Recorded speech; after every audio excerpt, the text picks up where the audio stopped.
عنوان: دوست کی مدد۔ ایک گاؤں میں دو بہترین دوست رہتے تھے۔ ایک کا نام احمد تھا اور دوسرے کا نام عمر۔ دونوں ہمیشہ ساتھ کھیلتے، پڑھتے اور ہر کام میں ایک دوسرے کی مدد کرتے تھے۔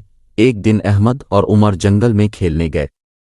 کھیلتے کھیلتے احمد کا پاؤں ایک پتھر سے ٹکرا گیا اور وہ گر کر زخمی ہو گیا۔ اس کا پاؤں بہت درد کر رہا تھا اور وہ چلنے کے قابل نہیں تھا۔ احمد بہت پریشان ہو گیا کہ وہ گھر کیسے جائے گا۔ عمر نے فوراً احمد کو تسلی دی اور کہا، تم فکر نہ کرو، میں تمہاری مدد کروں گا۔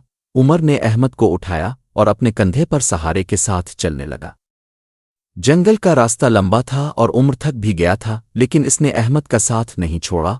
راستے میں کچھ اور بچے کھیلتے ہوئے نظر آئے۔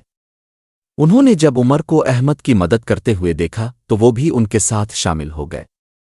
سب مل کر احمد کو گھر تک لے گئے۔ جب احمد کے والدین نے دیکھا کہ عمر اور دیگر بچوں نے کس طرح احمد کی مدد کی تو وہ بہت خوش ہوئے اور ان سب کی تعریف کی۔